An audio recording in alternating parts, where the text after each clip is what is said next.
அமெரிக்காக்காரன் போட்டான்டா குண்ட. அப்பா போடா. அப்பா. இலங்கையின் பல பகுதிகளில் பாரிய வெடிப்புச் சம்பவங்கள் பதிவாகியுள்ளன. இது அமெரிக்காவின் சதியா அல்லது ஈரானின் மதியா என்ற கேள்வி மக்கள் மத்தியில் எழுந்துள்ளது.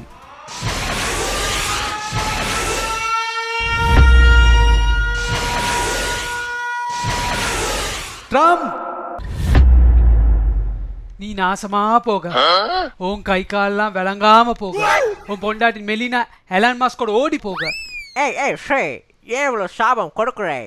எங்கட அணுவாயுதத்தோட உங்க சாபம் ரொம்ப பெருசு. எங்க அப்பா கக்கூசுல முக்கிட்டு இருக்க நேரம் பார்த்து குண்ட போட்டல. ஸ்ரீ, அம்மா சத்தியமா நான் குண்டு போடல.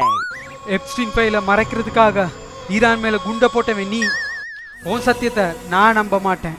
கற்பூரம் அடிச்சு சத்தியம் பண்ணுறேன். சத்தியமா நான் குண்டு போடல. அப்ப யார் பண்ணிருப்பா? இவன் தான் குண்டு போட்டிருப்பான்.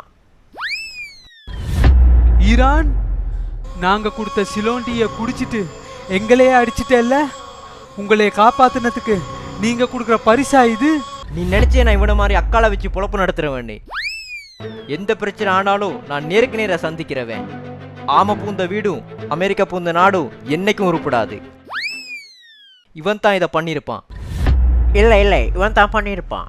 இவன் தான் இவன் தான் இவன் தான் இவன் தான் இவன் இவன் தான் இவன் இவன் தான் இவன். Stop it. இதை யார் இப்ப பண்ணிருப்பான்னு எனக்கு தெரியும். கிம் கிம் கிம் நஹி கிம் யாங் உன். கிம் யார் உண்ட தலையில ஏவுகணையை விட்டுட்டாங்களா? எங்க முடி? கிம், உனக்கு குண்டு போட்டு விளையாட யாரும் கிடைக்கலன்னு எங்க நாட்டிலே குண்ட போட்டு எரிச்சிட்டல்ல. அட நாயே, அது குண்டிலடா, எவனோ ஒருத்த பத்த வச்ச வானவெடி. நான் என்ன கேனேனா? வானவெடி போட்டு தான் நாடே எரியுதோ? அட அறிவு கட்ட முண்டம், அங்க எல்லா வீட்லயும் போயிட்டு பெட்ரோலை பதுக்கி பதுக்கி வச்சா அப்ப நாடு எரியாம வேற என்ன பண்ணும்?